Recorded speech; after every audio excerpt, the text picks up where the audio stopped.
श्रीमद्भागवत महापुराण प्रथम स्कंद अध्याय क्रमांक 13।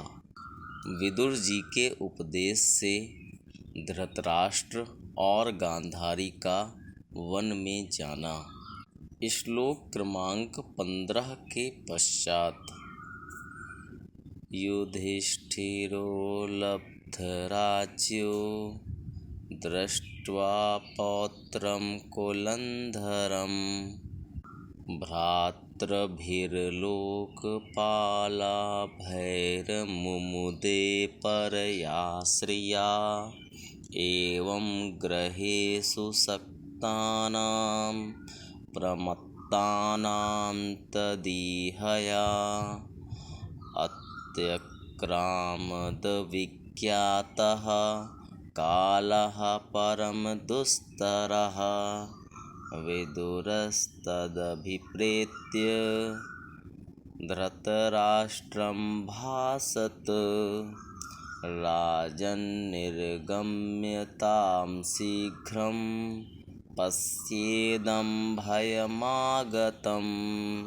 प्रतिक्रिया नायस्येह कुतश्चित् कर्हिचित् प्रभो। स एव भगवान् कालः सर्वेषां नः समागतः।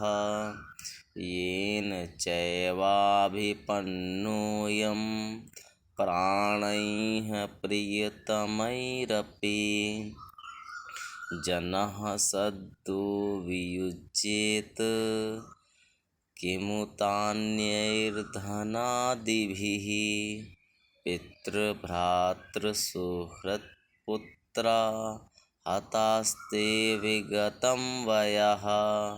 आत्मा च जरया ग्रस्तः परगेहमुपाससे। अहो महीयसी जन्तोर्जीवितासायया भवान्। भीमापवर्जितं पिण्डमादत्ते गृहपालवत्। अग्निर्निसृष्टो दत्तश्च गरोदाराश्च दूषिताः। हृतं क्षेत्रं धनं येषां तदत्तैर्षुभिः कियत्। तस्यापि तव देहोऽयं कृपणस्य जिजीविषोः। परैत्यनिच्छतो जीर्णो जरया वाससि इव। राज्य प्राप्त हो जाने पर अपने लोकपालों सरीखे भाइयों के साथ राजा युधिष्ठिर वंशधर परीक्षित को देखकर अपनी अतुल संपत्ति से आनंदित रहने लगे। इस प्रकार पांडव गृहस्थ के काम धंधों में रम गए और उन्हीं के पीछे एक प्रकार से यह बात भूल गए कि अनजान में ही हमारा जीवन मृत्यु की ओर जा रहा है। अब देखते देखते उनके सामने वह समय आ पहुंचा जिसे कोई टाल नहीं सकता।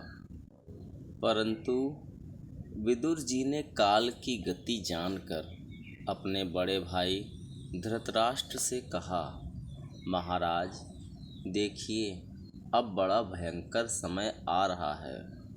झटपट यहाँ से निकल चलिए।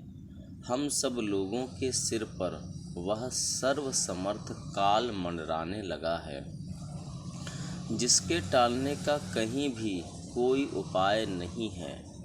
काल के वशीभूत होकर जीव का अपने प्रियतम प्राणों से भी बात की बात में वियोग हो जाता है। फिर धन जन आदि दूसरी वस्तुओं की तो बात ही क्या है। आपके चाचा ताऊ भाई सगे संबंधी और पुत्र सभी मारे गए। आपकी उम्र भी ढल चुकी, शरीर बुढ़ापे का शिकार हो गया। आप पराए घर में पड़े हुए हैं। ओह, इस प्राणी की जीवित रहने की कितनी प्रबल इच्छा होती है। इसी के कारण तो आप भीम का दिया हुआ टुकड़ा खाकर कुत्ते का सा जीवन बिता रहे हैं। जिनको आपने आग में जलाने की चेष्टा की, विष देकर मार डालना चाहा, भरी सभा में जिनके विवाहिता पत्नी को अपमानित किया, जिनकी भूमि और धन छीन लिए, उन्हीं के अन्न से पले हुए प्राणों को रखने में क्या गौरव है। आपके अज्ञान की हद हो गई कि अब भी आप जीना चाहते हैं, परंतु आपके चाहने से क्या होगा। पुराने वस्त्र की तरह बुढ़ापे से गला हुआ आपका शरीर आपके न चाहने पर भी क्षीण हुआ जा रहा है।